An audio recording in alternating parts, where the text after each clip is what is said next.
I sooner was dancing when I saw your reflection in the wind chimes calling for the sun from the stone,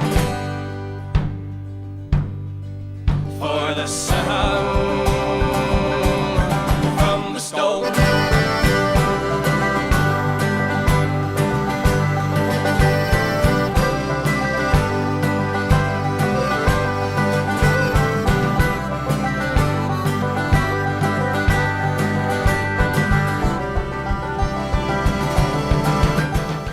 Let's give it up for a true ensemble of artists who are really kind of, you guys reflected in the professional theater world, PigPen Theatre.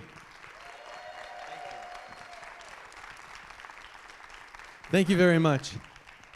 Thank you, Peter. Thank you for having us. We're so excited to be here. We are PigPen Theatre Company. We are a 7-person ensemble, but as you see, there's only 5 of us today. 1, 2, 3, 4, 5. Yeah, so we actually would love we're gonna start things off really interestingly, I think. But we need just 2 people. 2 people that would like to help us out with something really quick. You must be able to do this.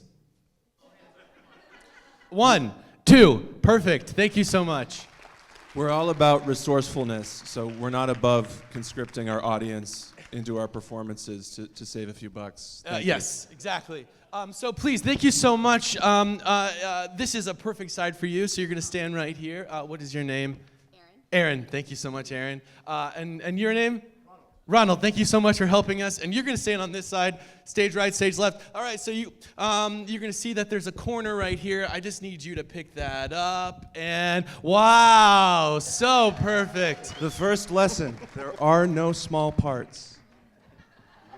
That would be great. We're going to do a short demonstration. Thank you, lights. If we can get, that's it. The old man sank. Down, down, down, and down. And as he sank, he stared up at the hole in the sky where once had been the moon. Isn't it just like the sea to come between you and me? On the water you'd be as I watch with anxiety. You'd say, don't hate the sea from the shore.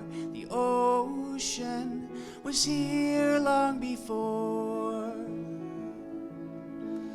The land, take my hand.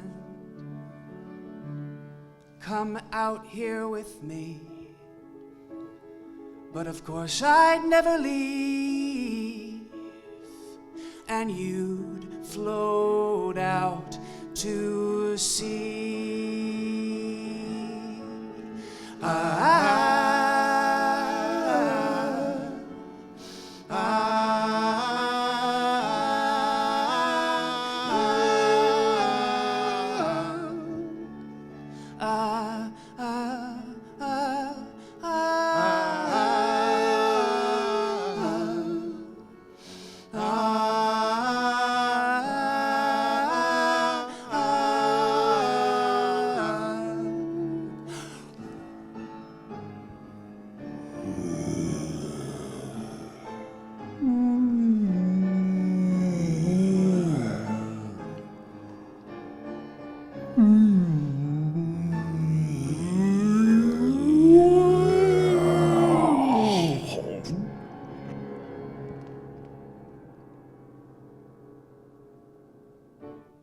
Thank you. Thank you so much. Let's give it a hand for our 2 newest members. Thank you so much. Thank you.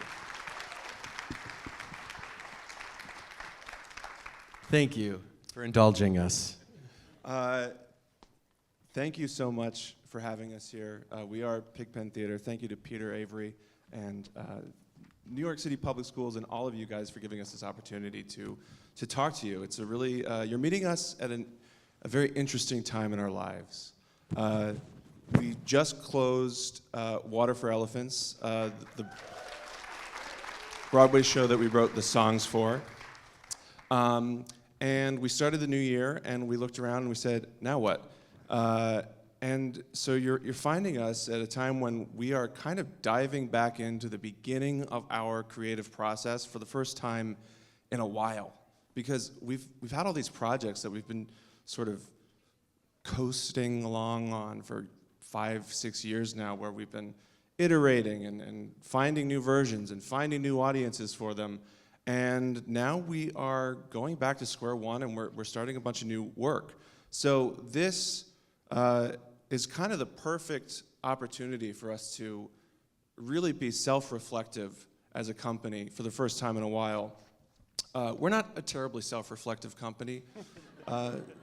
In general, I would say, we're more of the like do things category and less of the think about things category at our best. So this has been a really good opportunity. And as you see, I've got 2 double-sided pages of notes here. If you were to read this, it would mean nothing to you. But to me, it looks like a really great start towards formalizing the processes that we've sort of come to organically over the past 17 years together. Yikes. No, good yikes, not bad yikes. So what are we going to do today? We're going to do a little bit of that. We're going to show you guys some samples of our work. We're going to talk about the kind of theater that we like and we like to make. We're going to tell you a bit of our biography. And we're going to try to alchemize all of that into a set of stepping stones, let's call them, for you all to be able to take and bring back to your students when you're thinking about how to foster the kind of ensemble devising work that we do as a company. How's that sound? Does that sound okay? Okay. So we are a theater company that doesn't really have a hierarchy, and that's a great strength and a great weakness. We pass roles between each other all the time. We all play all the roles. In our shows, we literally play all the roles, and we play all the music, and we do all the puppetry. One role we haven't played is collective host of a plenary session. So we're going to fall back on a format that we're much more comfortable with, which is a group interview. We do a lot of those. We sit around in a room and people ask us questions and we pass the answer down the line, and we're really good at finishing each other's sentences. Sandwiches. I am the son of a local beat newspaper reporter, the Harrisburg Patriot News. Fans, that's great. Yeah. And so it has fallen to me to take the role of the interviewer. But I do encourage the rest of you to jump in with your own questions. For me, for instance, if there's something you think I might know anything about. So let's start off with our who we are as a company. So we are a 7-member ensemble theater company. Ryan, do you have anything to add? We all met as students together in Carnegie Mellon University's acting program. We were all actors looking to be actors. We were in classes together acting our butts off for each other, and so we became friends pretty fast. I'm going to jump in there real quick and say that, yes, we as a company all met at college, but the 3 of you actually met in high school. They met it was called Cherubs. Northwestern does see those wings. It's like a summer theater program for high school students. This is insane. Ryan and Ben were like roommates that year. Paired together and Matt was like across the hall and then didn't like his roommate, so ended up crashing in their room and and slept with them every night. Yeah, it should be noted that I'm from Texas, Matt is from Chicago, and Ryan's from Boston. So we did not know each other in any way whatsoever before. And yet, fate brought them together. And then so they all spent this amazing theater summer together as high schoolers, running around, sweating, and workshops. And, I don't know why I said sweating. It's true. But it's just that's my memory of high school. And then they said goodbye to each other, like in tears. I'm sorry I'm telling your story, but I think it's beautiful. You said goodbye to each other, and I'll never see you again. Off to the world we go, and then we all get into Carnegie Mellon. Yeah, I mean, I think just from that time at Northwestern, we were in a place where we took classes that were not just, acting and, reading from a script. I think we were taking a class called Slava. There were so many different kinds of theater that none of the three of us knew about.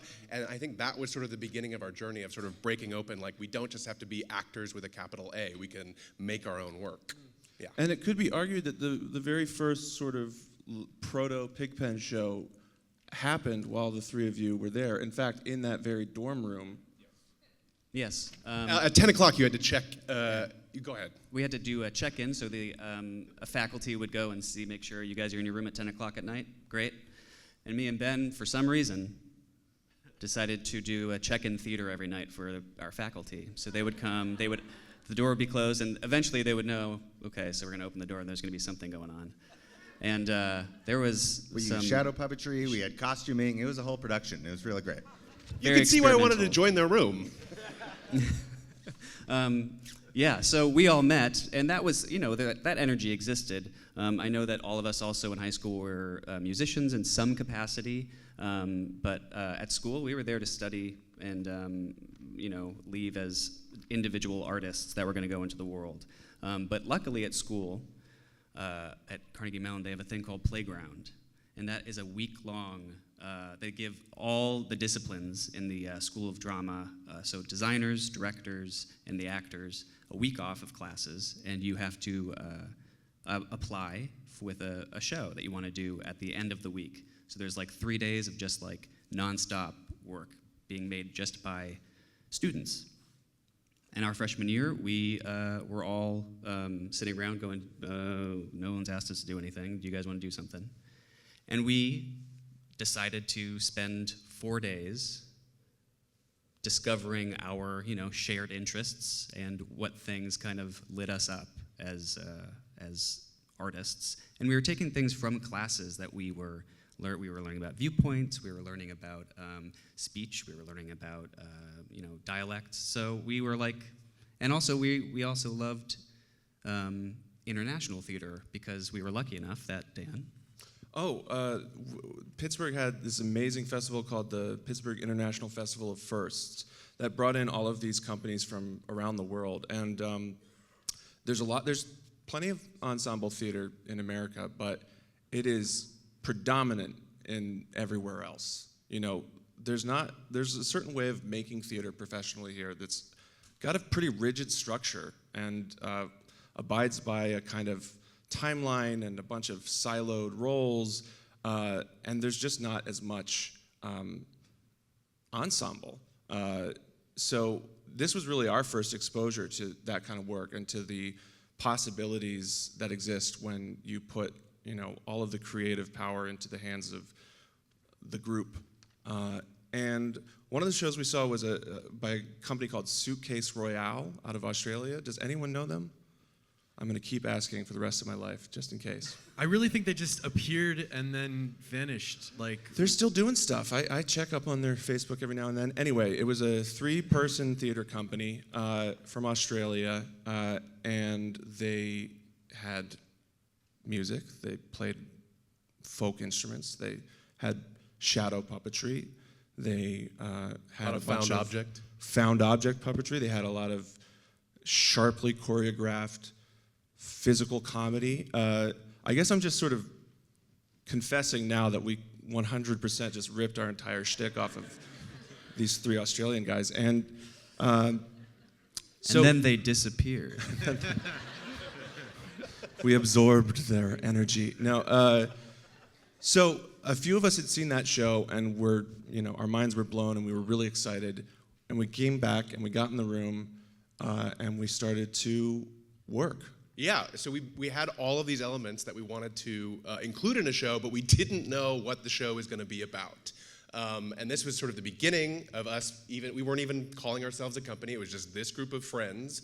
And Dan had an accordion, and that was really fun and interesting to us. And Ryan had a guitar, and we had to figure out what we wanted to do with all of these sort of pieces. And we started as a warm-up. We did that game where you do a one-word story, and everybody goes around and says, once There. Was. I got the hardest one. The noun. Dinosaur. Anyway, so I we will did one jump- of those, and what we didn't know is we had a really good story that came out of that. And we spent a whole bunch of other time trying to generate a really interesting story. And I think there was one day where Ryan was not at a rehearsal, and we had sort of taken the story that we had written that we were going to use, and we were like, this is the direction that we're going to go with this. And Ryan We was were like, in deep on a 2,000-page fantasy doorstop Yeah. novel About of rival of a circuses? plot about like continents and kingdoms that were like overseen by like traveling rival circus companies. It was ambitious. and Ryan came in and said, no. I think the story that we generated the other day is way more interesting. And we went with that. It was maybe 4 or 5 sentences about a hunter who goes into the woods to catch a bear that had killed his son. And that was something that we were like, oh, what is that story? I want to see that. And we built a show essentially around that sort of 4-sentence, one-word story game. So we're going to set the tone for the rest of this presentation by being really vulnerable with you all. And we're going to show you A clip. a clip of what that show was, which, again, Early days. we wrote, rehearsed, and performed over the course of 4 days. But we'll show it to you, and I think you'll understand why. Can we roll that clip?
Thank you. So the first thing to note, I think, is just how far the iPhone camera technology has come since 2007. Right. But and then learning not to shine lights only in the audience's face. Right. I do hope that you can glean from that animated smudge that all of the elements of the theater that we still do to this day were there in that very first thing, that first impulse we had towards that, warm kind of candle glow and the shadow screen and weird characters and a lot of screaming, a lot of shouting. Still do. All of that was there, but we were finding our way, and we were very lucky to have been given the empowerment from our faculty to basically take all of the things we were learning in class and just muddle through something together and have an audience. Yeah, I think it's also important to note that we were buoyed by our peers, by people coming and seeing that and being like, whoa, when are you guys going to do the next one? Exactly. Yeah. So that's where it all started. And now just to redeem ourselves somewhat, we've got a trailer for the very same show 7 years later after, years of development and evolution as a company. So here's now the same play, The Hunter and the Bear, at Writers Theater in Chicago.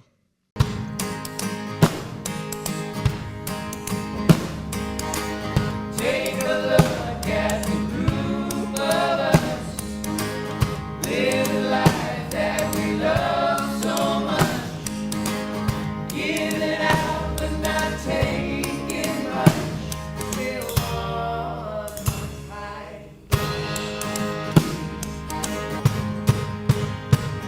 We born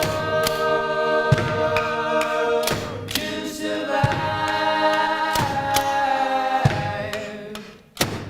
We born to survive. 'Cause we're one of a kind. Yes, we're one of a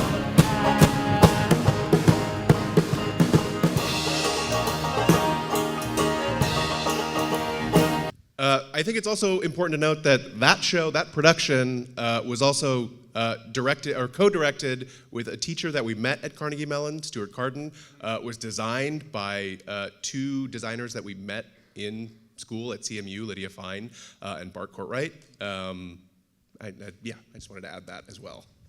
Yeah, I think that there was part of the evolution was one time, but also in terms of hearing and listening, the time that it takes for the seven of us to make something is pretty hefty because we do a lot of sitting down with each other, knowing that other of us, we all individually have something that, like Curtis has something that I don't have, and it's really helpful for us. It was helpful for us at the beginning to recognize that in each other, to and with designers to know what we don't know, and to look outside of ourselves with each other has been a huge part of why we grew, because we all learned from each other. Well said. So we from that first experience making a show at school, every year after that, we started another project in the same vein. And we ended up writing several sort of seed ideas for shows that we would later go on to develop eventually commercially.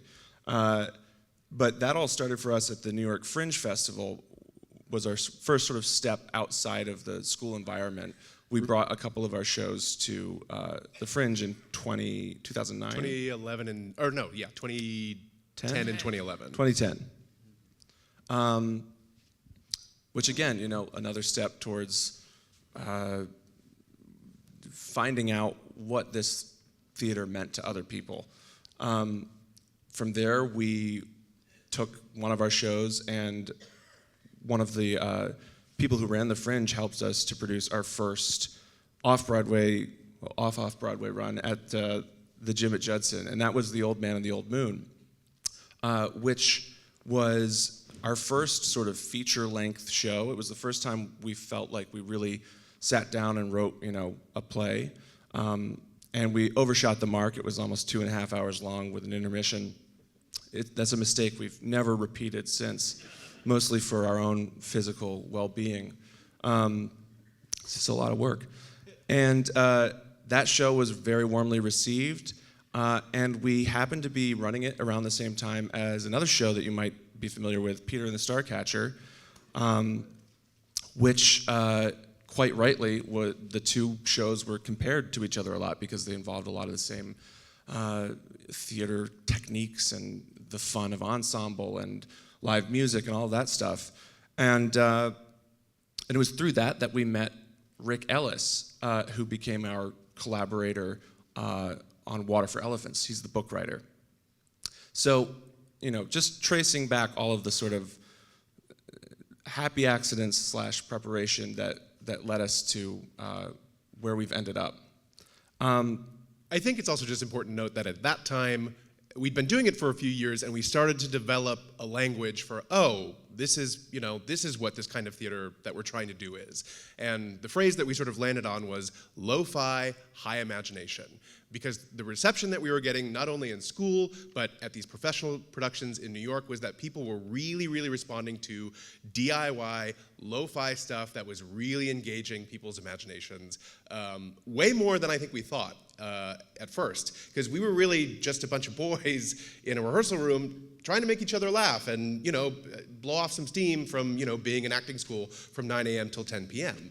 And I think what we realized was that feeling of being in a rehearsal room, everybody wants that. The audience wants that. People want to be in on the creative process. And so I think maybe we weren't so articulate at that time, but 17 years later we are. So I just wanted to say lo-fi, high imagination is what we're sort of aiming towards. Yeah, Rick in the foreword to the published edition of Water for Elephants, which if you listen really carefully, you're going to hear me plug a number of times throughout the next several 40 minutes, because we just, as of a few days ago,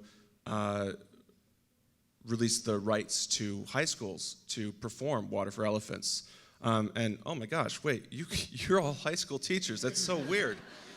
That's so convenient. So Rick wrote this beautiful foreword to the play, in which he talks about our hope that people take this show and really make it their own. Our fear is that those who saw the show on Broadway, or those who saw the Tony performance or clips from the show, are going to see this enormous spectacle of, circus performance and lights and sound and all of the things that go into making something to try to grab people's attention at that level, and think, well, my school can't do that, or my theater can't do that. But Rick wrote this beautiful sort of essay about the kind of theater we love, which is, he calls it story theater. There's a lot of names for it, but story theater seems appropriate.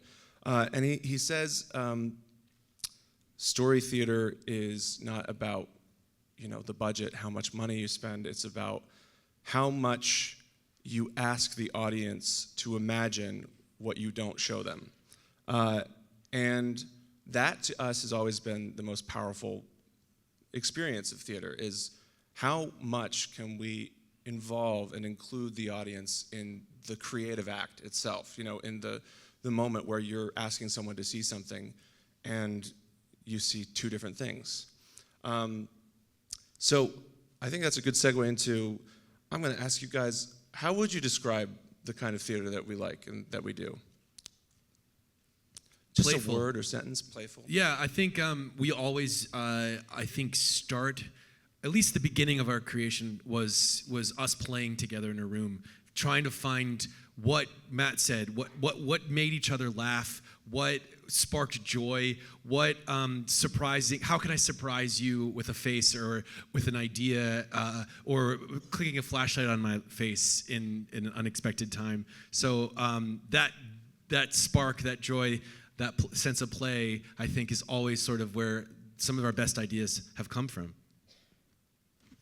Yeah, and from the attention to not just the story, but the transitional moments that kind of involve the audience's imagination. And the only reason we made the theater that we made in college was because the resources we had was cardboard boxes and bed sheets. And so being able to see other performers do the same thing, it inspires you to go, oh, I can do that too.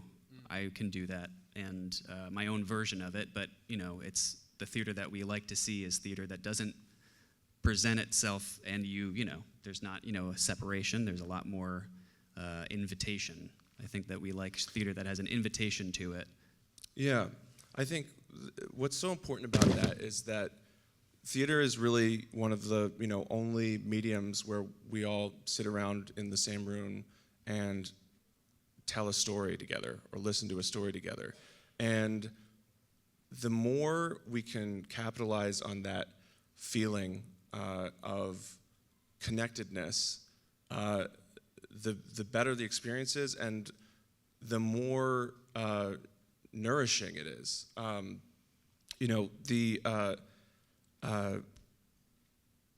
There was a friend of ours who came to see one of our shows, and Ben, do you remember what who was it? Will. Oh yeah. Tony Award winner Will Brill came to see our show. He's one of our college mates, and he came and saw one of our very first shows. And I think he gave us the best compliment ever, which is he said, "Guys, I just want to go home and dream for a little bit."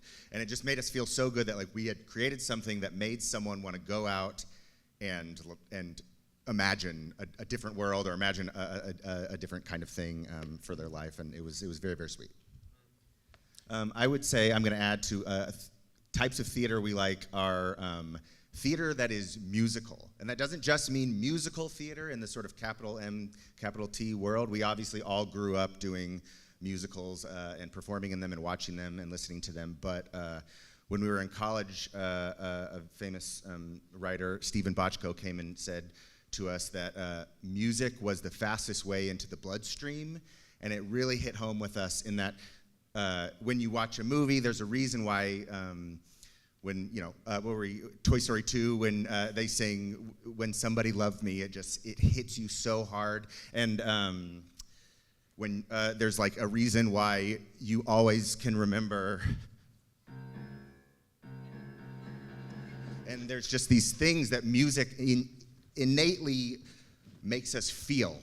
And so those are kinds of theaters that we go to. Yeah, and when we were making our first piece of theater, The Hunter and the Bear, in a way it was a rebelling against all of the High School Musical theater that we did, and being, we were acting majors, right, as we said. We weren't musical theater majors, which is a very different track at Carnegie Mellon, and it wasn't exactly that we were rebelling against them, all of the stuff that we were hearing from them, but we were interested in using music in our plays the way that a movie would be using music in its soundtrack, in its score. And so now here we are as musical theater composers, which is something I still can't get used to. But it started out as a way of us kind of trying to flip that idea on its head, and how can we make that different for a piece of theater.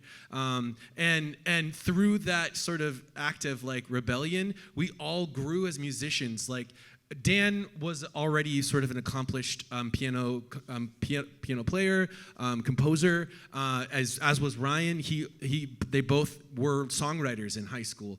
I don't think that was we all were in bands in high school, but I feel like our skill level was all very different. But that act of rebellion, let's underscore this with some cool folk music, a little acoustic guitar and a little bit of accordion, made us be well, I want to be in the band too. I want to add to this, or how can I participate to make this moment better, which asked us to step up and like now Matt is composing on Sibelius. Is that even around anymore? Is that one? Sibelius is still okay. You know, and R.I.P. Finale. and is like scoring another show of ours, Tale Despero, right now, very in real time, and like playing 3 instruments. Ben is now an accomplished singer-songwriter on guitar and on banjo. I've picked up the bass and the guitar. Like we've stepped into this role because we've asked ourselves to sort of push the boundaries a little bit. I think that's exciting because of that need for music. Yeah, and everyone was drawn to be okay not being good at first. Everyone was like so okay, because it was rough theater, and the space, it just made it way more spacious for people to come in as an amateur or learning and know that even if you could just play one note, that note could change a scene completely. And so we asked a lot of each other, but also people asked a lot of themselves just because they wanted to join the band. Yeah, and I think that act of being just so open and honest and earnest with each other to try to fail, I think that led to our performances and our type of theater being heart forward. Like I think we enjoy just sort of being earnest with the audience and not just cold and removed from sort of the storytelling, but an active sort of like, this is what we want to do, is tell this story, and I think that makes our theater feel heartful. Yeah, I would also add, just to wrap up what our theater is, 2 things. Surprising. I think surprise can't be emphasized enough. I think being in a theater and watching somebody turn an object into something else, endowing that object with meaning, is the very nature of theater. And the other thing I'll say is, and you were kind of touching on it, is just serving the story. Because what we're describing here is a hodgepodge of all different things, what could be like a lot of ego, of like, oh, I play this, I can do this. But I think something that we landed on very early, because I think we were in a safe space together, is that all of this stuff is only in service to the story. Rather than you being the story. And so I think whenever we start butting heads or disagree, I think we step back and remind ourselves of that principle. Yeah, something that I'm fond of saying a lot when people ask us, what our company is, which as you can tell is a complicated question, is that the work of the company is the company itself. We make shows and we put them on and we have a lot of fun, but the real hard work of ensemble is the investment in each other and the awareness and the constant reevaluation of how everyone's doing, where they stand, is everyone creatively fulfilled. That is hard work and so rewarding when you can do it with a group of people over a period of time. So I think we've kind of covered what our theater is and what attracts us to this kind of theater. I'd like to talk a little bit about how we work, which is another question that we get asked a lot and is also incredibly difficult to answer. Peter Brook was once asked what is ensemble, and he kind of smiled slyly and said, everyone talks about ensemble and they know it's a good thing. They know it's good, but you really can't define it. He said the proof of the pudding is in the eating. So we're gonna just ignore that for now and try to describe how we get to where we get. And we've broken it down into a few different categories of work, and we'll talk about when we work in these different ways and what comes out of these different kinds of work.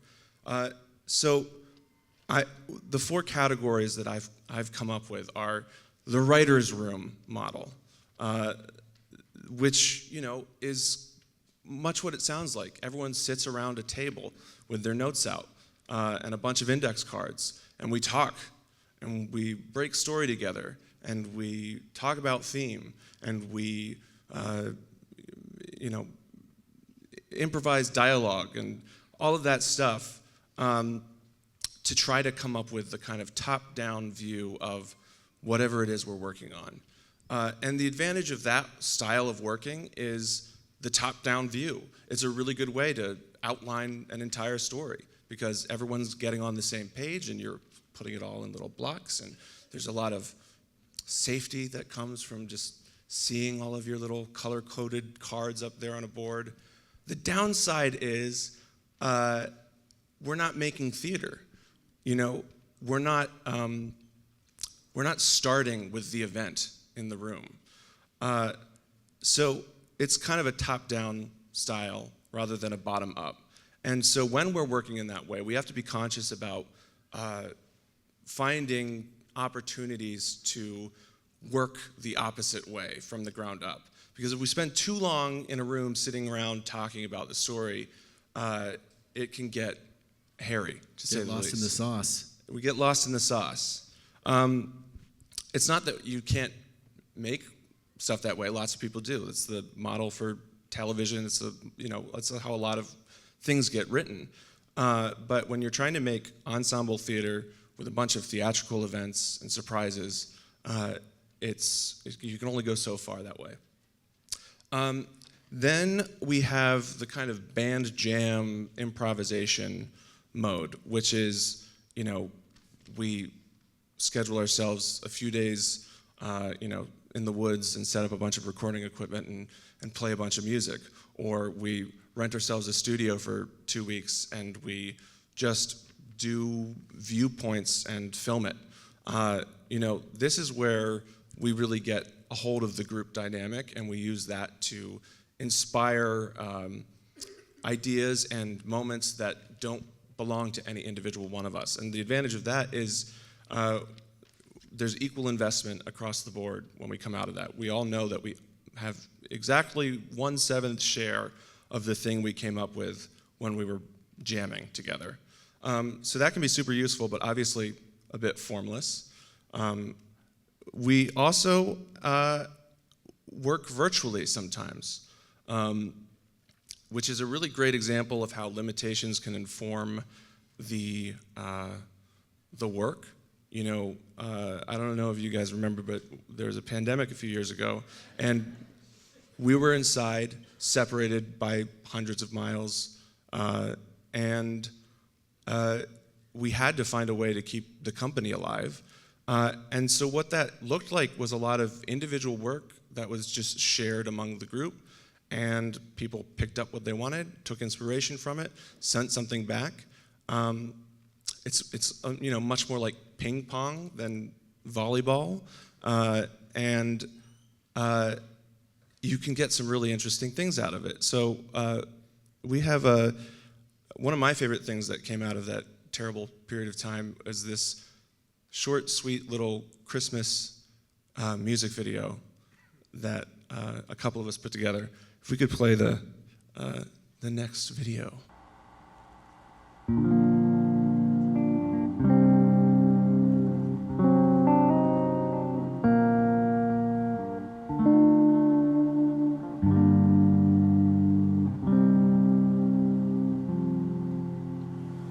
Over the wind and out in the cold, I fell in love with the lights on their homes, settled within. The fire looks warm, and I'm on the outside, cold in the storm. I'll say goodnight, carry on through the snow. So keep a light on for a Christmas ghost. Shameless and wild, I'm proud of my death, a blessing on everyone with my final breath. Just one last look before I leave here. I can't take you with me, but I got nothing to fear. here. I'll say goodnight, carry on through the snow. So keep a light on for the Christmas ghost. Don't get me wrong, I'm not going far, but for now I'll know as I depart.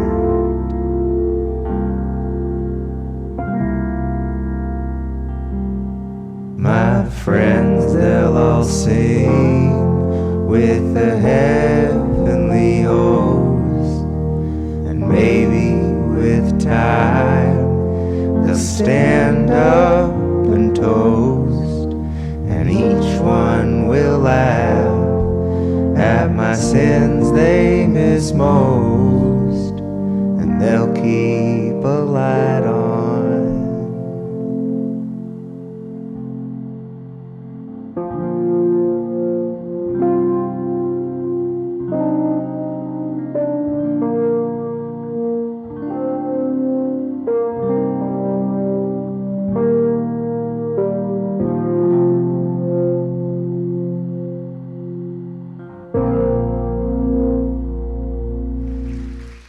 Yeah, so that was a song and a music video created during the pandemic, and I just want to note, Ben wrote that song, and because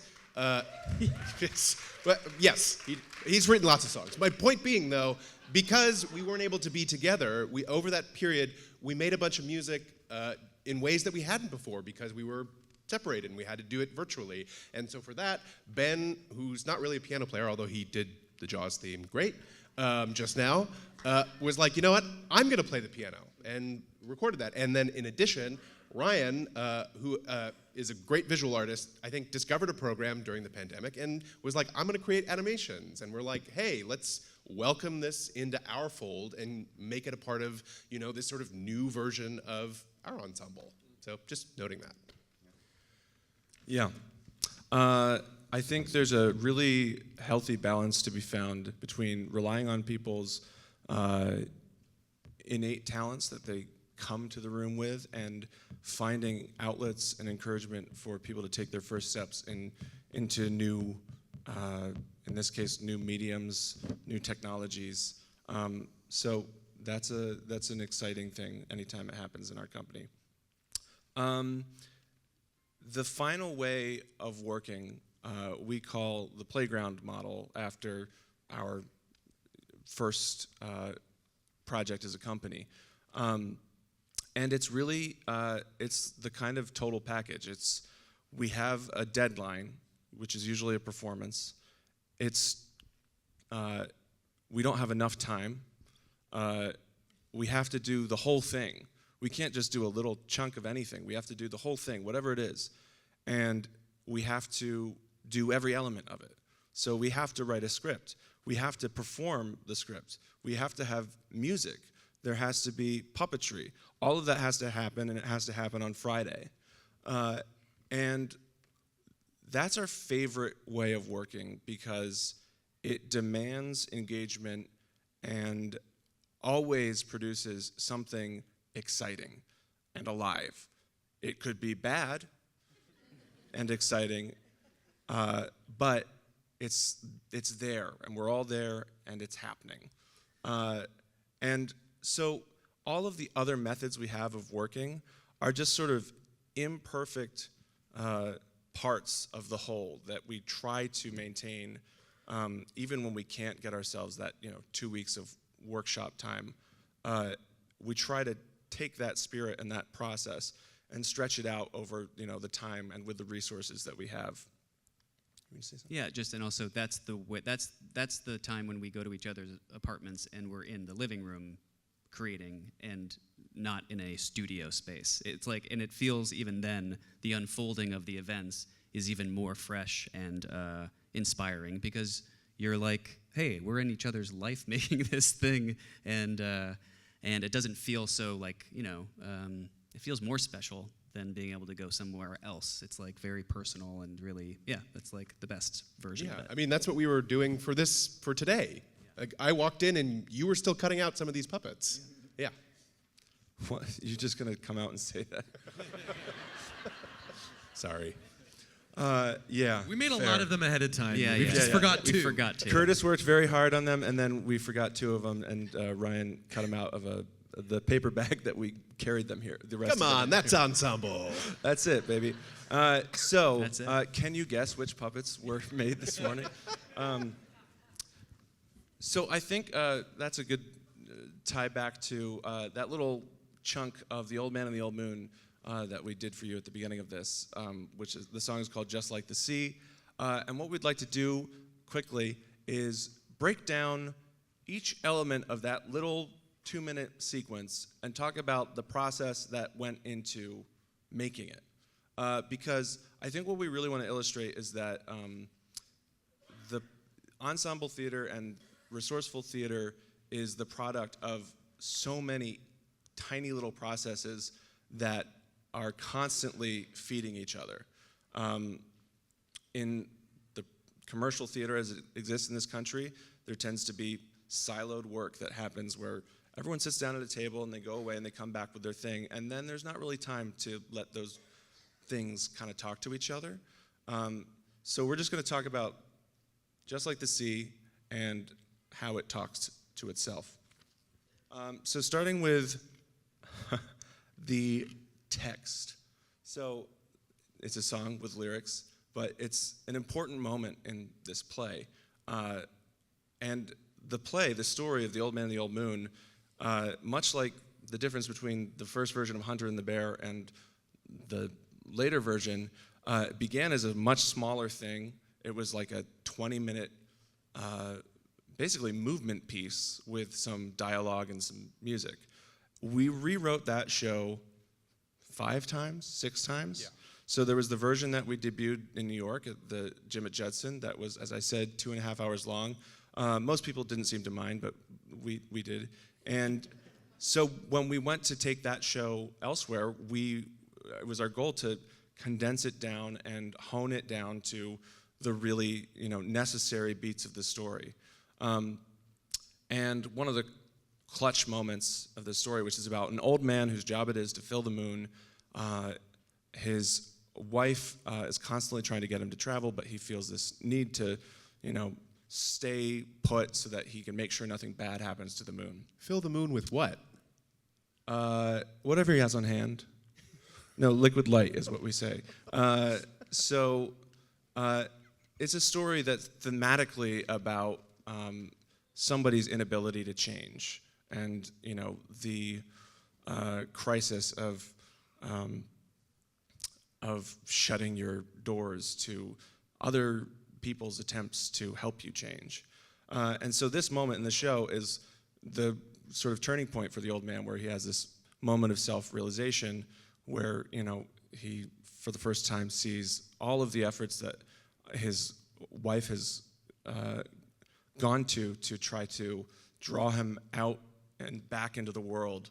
And he has that revelation and then gets swallowed by a giant monster fish. We're also, if you can't tell, practitioners of the hero's journey. We hew pretty close to the bone on a lot of that stuff. So that's the text, and that's a layer that happened almost entirely separately from the songwriting and from the design process. It kind of happened on its own. It was a moment that we knew was going to be in the show, regardless of any other layers of theatricality that we added to it. So then, the music. How did the music start, Matt? Well, Dan and I lived in an apartment in college when we were first writing the show, and Dan had a piano in his room, and I remember I would go in there when he wasn't home and play it. And there was one day where I felt like I had something. Dan was a much better piano player than I was, but felt like I had something that I was like, hey, I think this could go somewhere, but it's sort of beyond my ability. So I think I sort of had a hook, and then maybe a few chords, and then to my delight, you liked it, right? Yeah, that.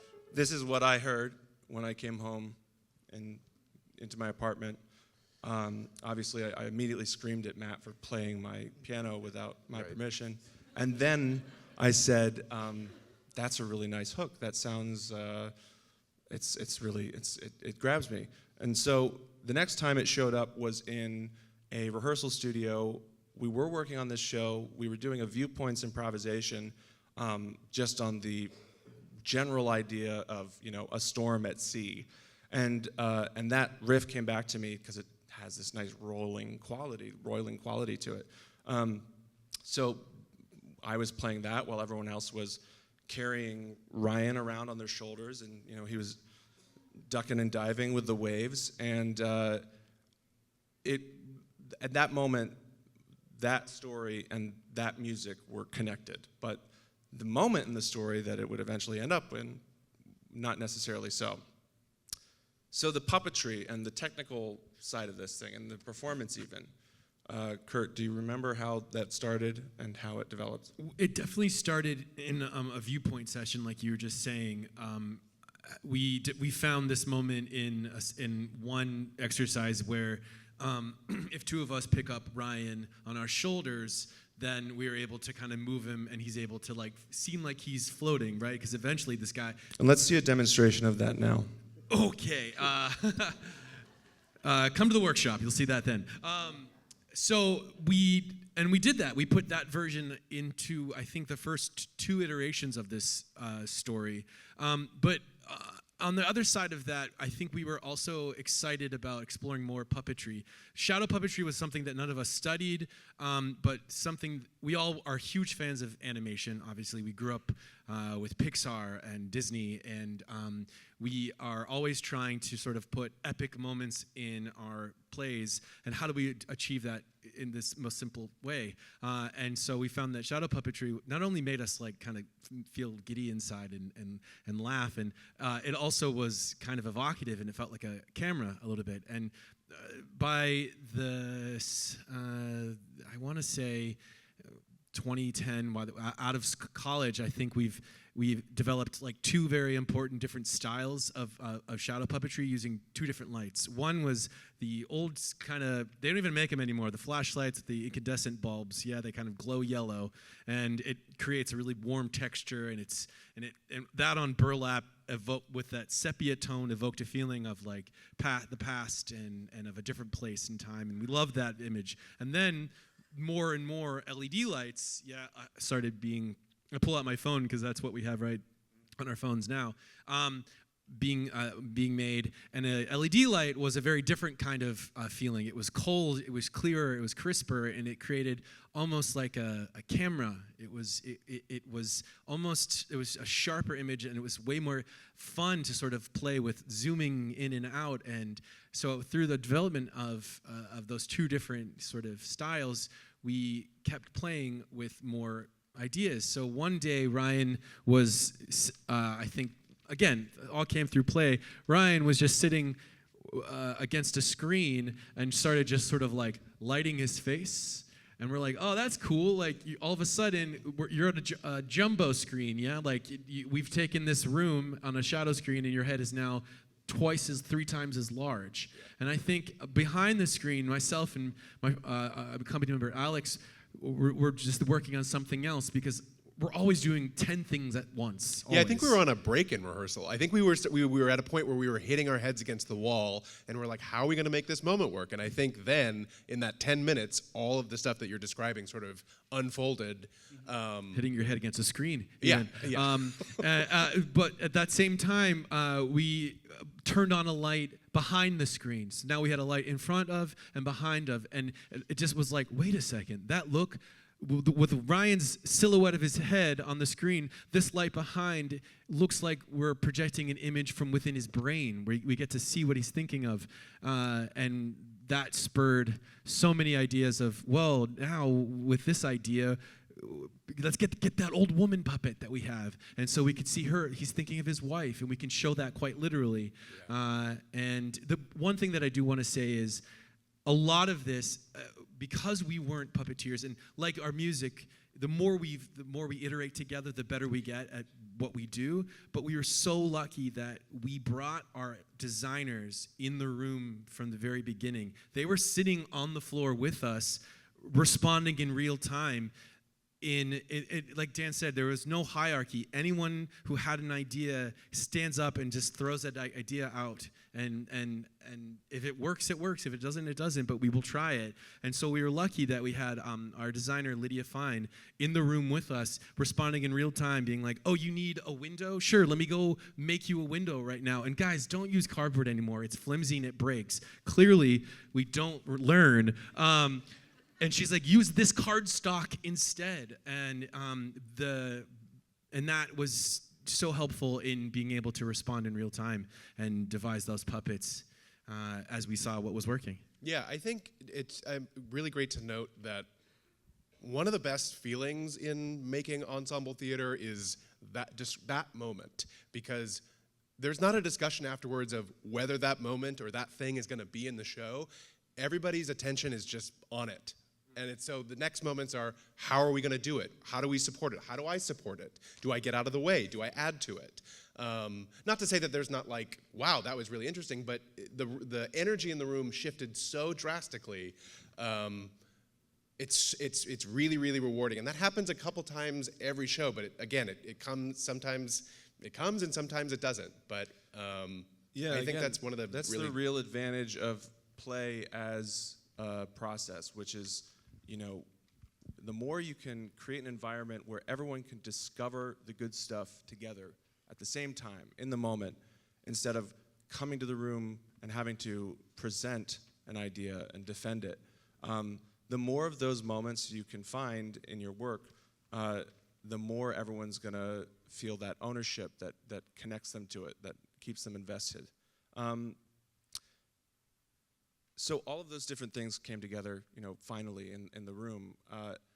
And I think it's important to note, the big advantage that we do have as a company over, a lot of your students is time.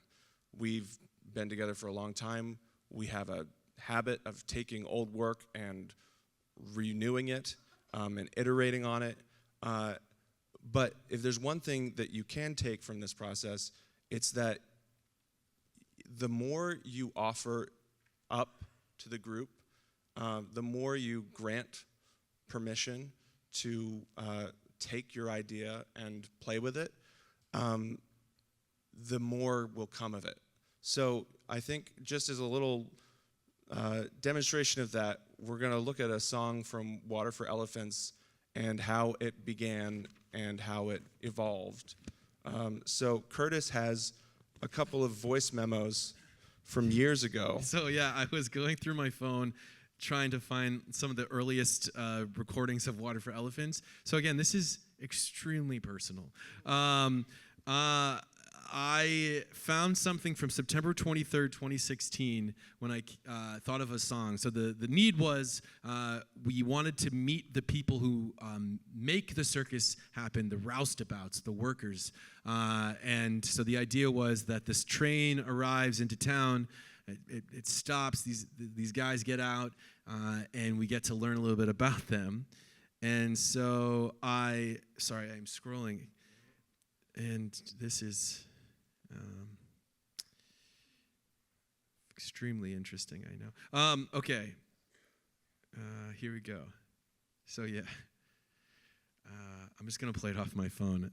This is the very first time we've recorded this idea, the song called "The Road Don't Make You Young."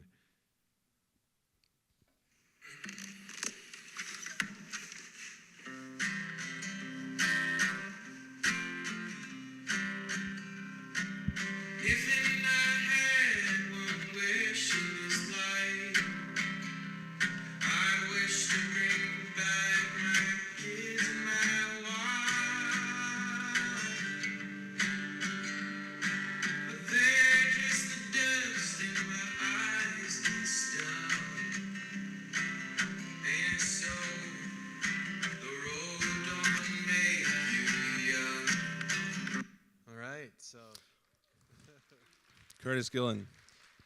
I think it's also important to note that that was Kurt was fairly new on guitar. He hadn't really written from scratch a lot of songs for the company by that point. And so just the fact that he came in with this at all in that moment was a testament to his individual courage. And Also, the safe space of an ensemble. the safe space of an ensemble. You know, I don't know, there's a lot of work that goes into creating a room where anyone can, you know, show up with what they've got.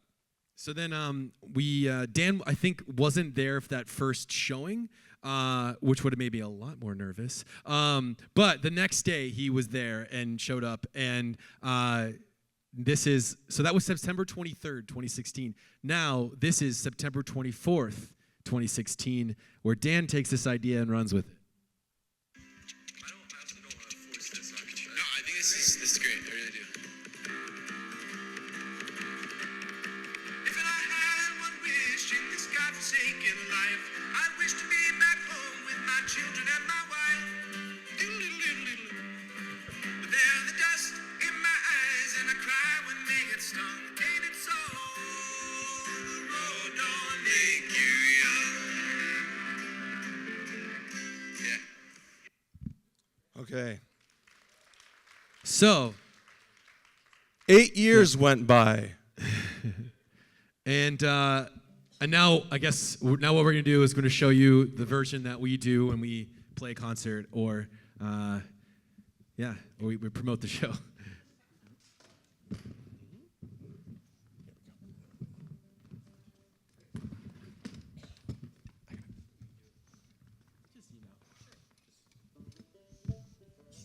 So also, this is, again, like Water for Elephants is a show that we knew we weren't going to be in.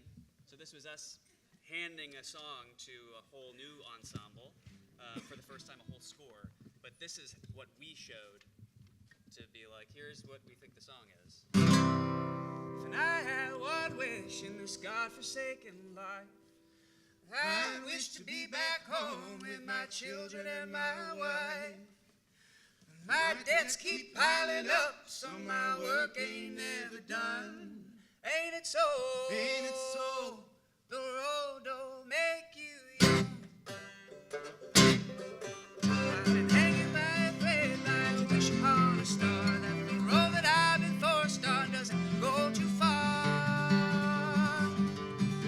Just far enough to get me past each day as it comes. Ain't it so? Ain't it so? The road don't make you young.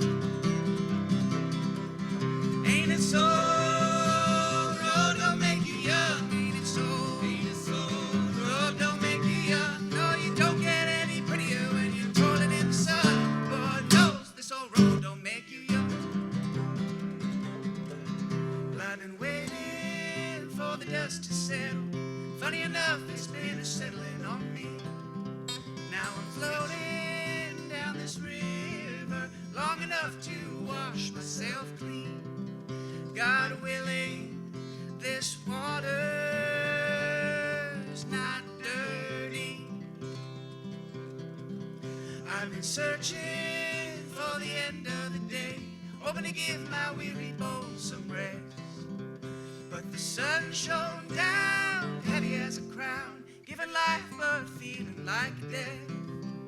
God willing, this ain't my last breath.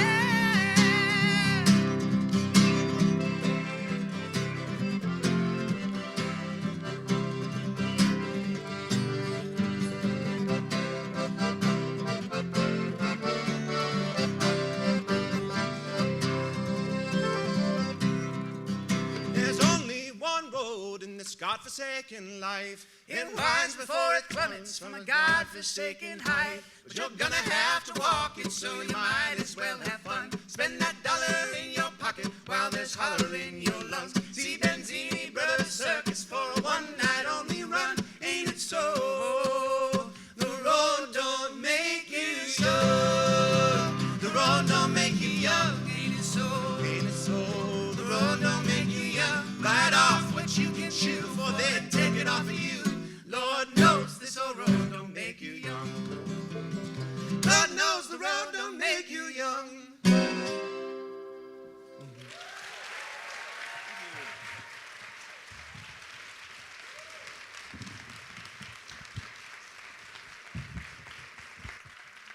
Thank you very much.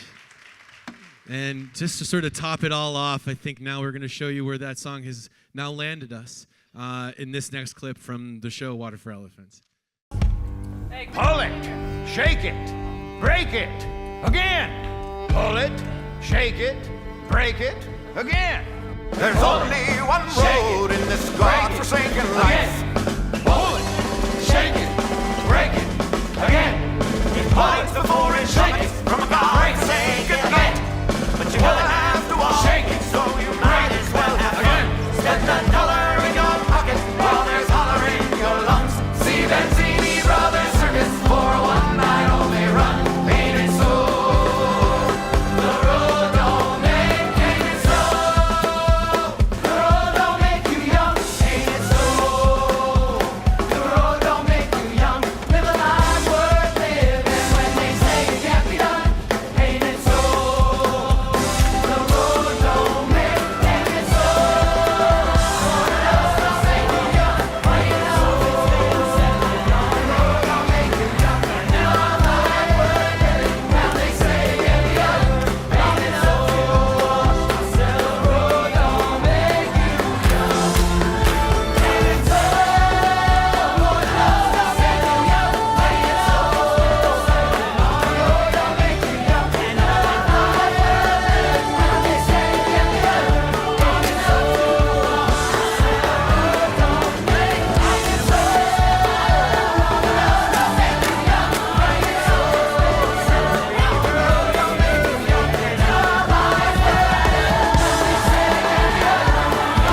young. Live a life worth living when they say it can't be done, ain't it so?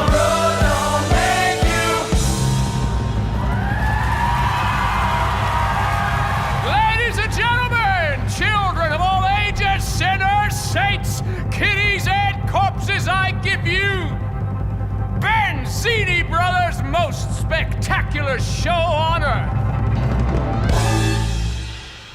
You wanna see something to set your spine tingling, something that blows ringling out of the ring.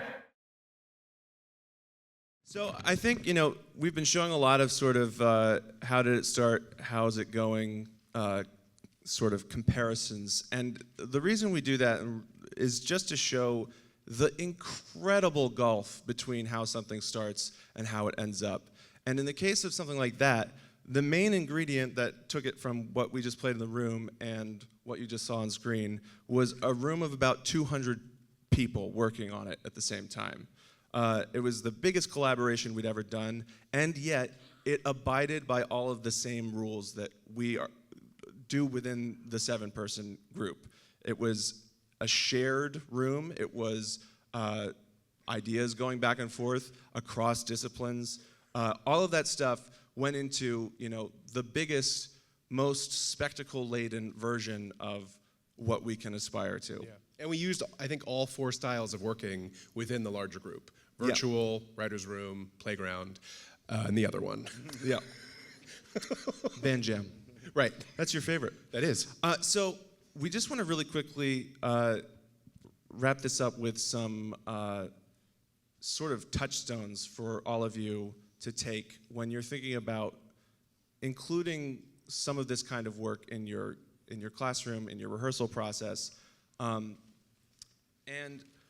when we sat down to think about what goes into creating the atmosphere that allows us to thrive together, we broke it down into a sort of series of steps, and then we rearranged them, and then we looked at them again, and we realized these are just sort of different stepping stones that you can place how you want in order to get across the stream together. So this isn't a roadmap. The first one we call show and tell, which is really about doing an inventory of what everyone does. What do people like? What are their interests? What are their talents? And the tough part of that is determining to what degree you ask people that point blank. We found it's not super, it's not a great thing to just walk in the room and be like, all right, what do y'all do, right? there's not a high probability that people are just going to volunteer their talents and interests that way. So you have to kind of find ways of allowing them to surface that stuff for you. And so there's exercises, things that you all do and are familiar with, etudes, and there's something called a self-concert, which we've done, which is really just putting whatever amount of structure into an etude as you think is applicable to an individual. So, there's ways of making an exercise safer or more dangerous depending on how much structure you give it. There's also ways of doing feedback that are safer or more dangerous. The more dangerous version is you're going to show us something and we're going to respond. We're going to tell you what we like, what we have questions about, what we didn't respond to as much, but you're going to be out there on the line. And that's a great thing to do in a lot of cases because it's how collaboration often functions. But there's other versions of feedback. Ben just taught us something that he did at school that we think is really kind of genius. You want to tell us about that, Ben? Yeah, so when I was in middle school, I took a class, and whenever we had to present something, before we presented or did anything, we were given the opportunity to say, this is how I want you to respond. So I could say, when I finish reading, this essay I've written, I would like a full standing ovation, please. Or you could say, when I've finished giving this monologue, I would like you to just stand up silently and bow to me. Or it could be just I would like a couple awkward looks around the room and someone just kind of shrug and go, great.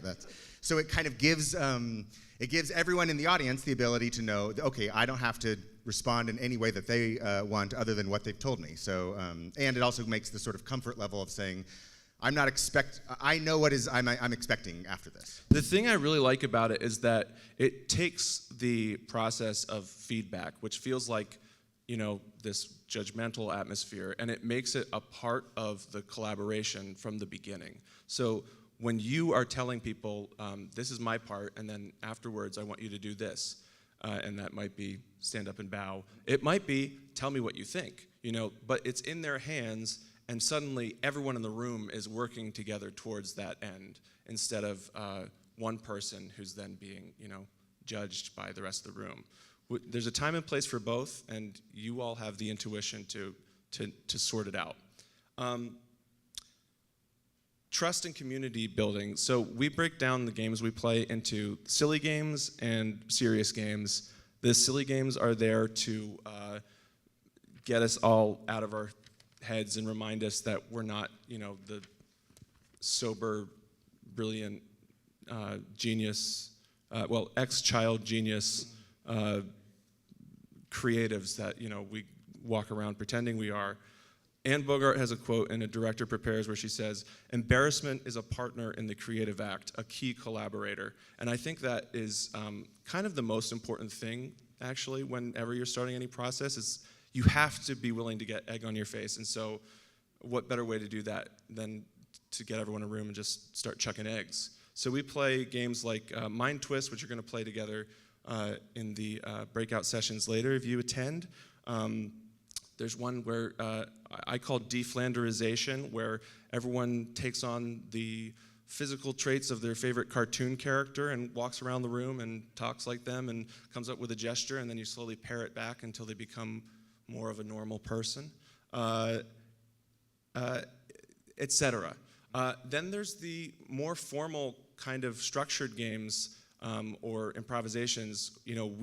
Viewpoints is the language that we learned first, and that was the way that we came up with a lot of our imagery together and our way of working. So we always tend towards viewpoints exercises just to kind of connect the tether amongst the seven of us and start to apply all of our senses to the work. And that kind of folds neatly into the next category, which is the group devising, which is all of us in a room making something together, whether in a small group or a big group. That can involve viewpoints, that can involve found object puppetry, people picking things up and making them move and everyone sort of joining in. that can involve conversation, a la the writer's room, or there's a lot of really cool structured sort of writing games you can play together. And then there's the individual devising, and this is equally important. This is where we need to have the time and the freedom to go off and come up with, foster our own perspectives and come in with something that individually has been developed a bit more, because that's how we're not feeding just the group dynamic, we're feeding the individual, and that's where, completely new ideas come in. And finally, there's group collage, which is, we tend to view all of our work together as collage, in that we don't usually start with a sort of spine of a story. We start with a whole bunch of different ideas and moments and vibes, and then we start to put those together in different configurations and see how they work. And so that's where people are coming back in, sharing the product of their individual work.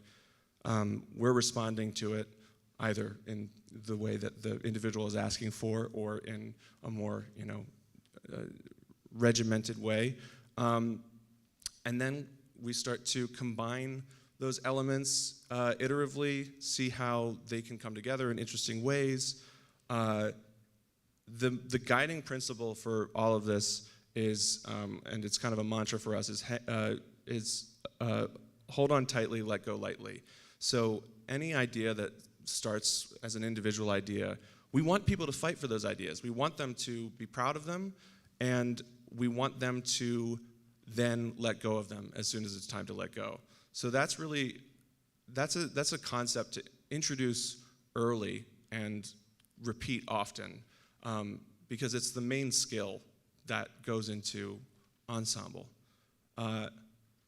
We'll have more to say about all of that last stuff in the breakout sessions, but for now, I just want to say, on behalf of PigPen, thank you so much.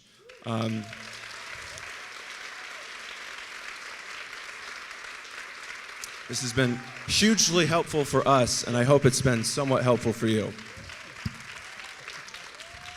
Take them all. Is this one on? Wow. Guys, that was beautiful. Right? I mean, we started with the kernel of a bunch of friends saying, let's make something. We got this little bit of time to do it. I hope each one of you is like, oh, if I'm not already doing that with my students. I love that idea of kind of like, whatever we've been working on, you guys have 20 minutes to make something. By the end of 20 minutes, we're going to just kind of share where we are at one point, right? And that's kind of, they just were playing in the playground together, and they didn't even know what was in the jungle gym, etc. We ran over on time, and that's a good thing. It's not a bad thing, because I gave time for this. But I do want to open it up. If we could bring up the house lights. If we have a couple questions, maybe about the process or something you'd like to know about the work that they are doing. So maybe we'll have like 3 or 4 questions. We'll start right here. Go ahead. Just say your name and ask your question. Hi, my name is Yashira. Thank you so much for being here.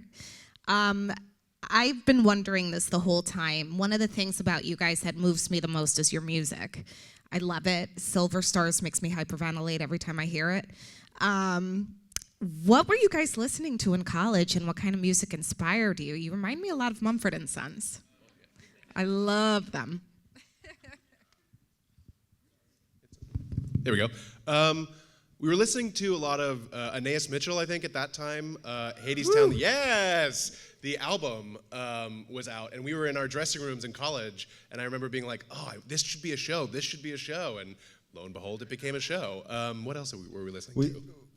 There's 7 of us, so we have a lot of different sort of eclectic tastes. We obviously love folk music, we love world music, we love classical music and all that stuff.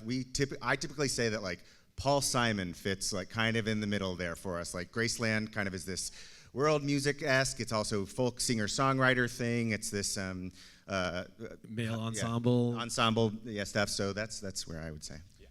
We also, a number of us were in a production of The Grapes of Wrath in college. And we had the chance to play a whole bunch of songs from that era, Woody Guthrie songs and the like. And so I think a lot of our more rooted Americana sound comes from the work that people put in on the banjo and the fiddlesticks at that time. So Maybe that's just big take a deal. quick second, because I think everybody was probably moved by that, right? The idea of the folk underneath or right on top of the music. Oh, brother, where art thou? Avid Brothers, a lot of stuff that's going on. Why? Right? You could be doing funk, you could be doing R&B, you could be doing other singer-songwriter from 70s vibe. What is it about this kind of like forlorn timelessness thing that is the folk music? Why do you gravitate towards that? That's tough, but I think for me, part of it is the storytelling aspect. In folk music, and in a lot of other music, but in folk music particularly, there's just a lot of story element to it, and I think that lends itself to theater. Great, the story. In college, one of the theater companies that came from Barcelona was Teatro de los Sentidos, which is theater of the senses, and that was like mind-blowing for us. It was an immersive show. You go in one at a time, and it plays with all your senses. So, I mean, that's just the first thing that I thought of, was like a huge inspiration to us, and because we do, theater, there still is you and us. There's not like but we did an immersive show. We wrote an immersive show for a cruise ship, and we actually, sense was a huge part of it. It was a lot of like very specific and Smells and tastes. Smells and tastes of the sea. I'm going to keep going to the next question, if that's all right, just because of time. I just don't hope them not also understand the question, though. You're talking about like sensory, like, lights, announcing sounds, like for students that might be like sensitive to those sensories. Yes. Yeah. We have done versions of those shows, like Old Man and the Old Moon with our lights on and stuff. That's something that we have not discovered, but I'd love to have that conversation of how to apply what we do with that kind of theater. So.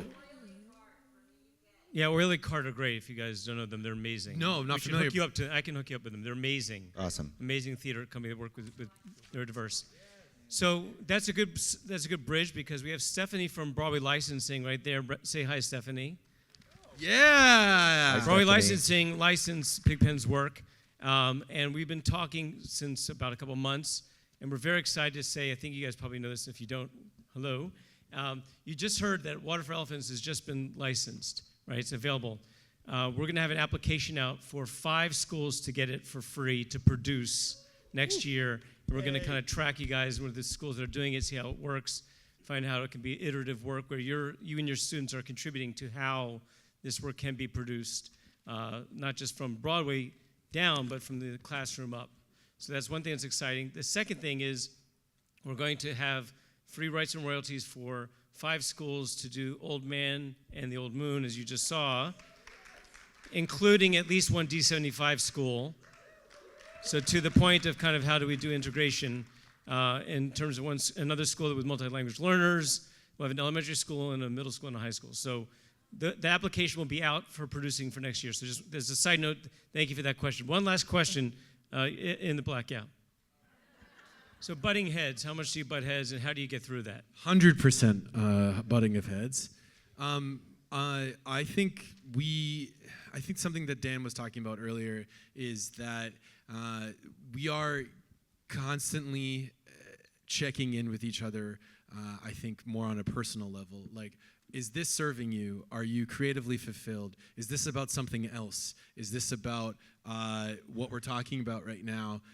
That way, when we do that on our own time, because we do have the benefit of being friends, it's a luxury in some ways, and sometimes it makes it harder because we know all the baggage. And but that as long as we are constantly checking in about sort of the social dynamic, the happiness of the individual, then the group succeeds 100% of the time.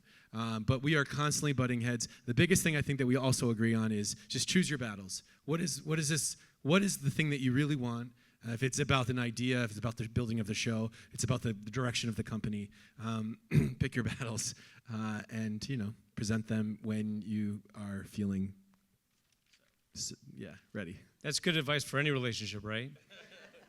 I do want to make sure we have time to have a transition to our next sessions. Just a couple things that struck me about what you guys said that Dan eloquently shared with you some of the process. We'll have their notes in the virtual PDF that you'll get, and we'll do a little more processing from you, what your takeaways. But just a couple things that I heard just to kind of like, that should be a spark for you, hopefully. Lo-fi and high what? something that we talk about a lot is using intensity and urgency in the work, always. And it sounds like you guys kind of like embrace that process also. Building off of each other, right? As I said earlier, listening and building off of rather than just going to the next idea. The element of surprise. Transitions, serving the story, experimentation, and I love this one, play as process, right? That's what you guys do. By the way, when you started talking about feedback, I guarantee you every single person here went, feedback. You have no idea what we have to do. Like the word assessment. Oh, wow, why did that happen? No, I'm just kidding. But we use protocols, hopefully, to kind of keep that measure. But I love that idea of kind of like, how do I want you to respond to me first, right? And then maybe we could do the what do you need, what do you notice, what do you know, what do you need, etc. All right, so thank you, PigPen. They're going to be staying here for the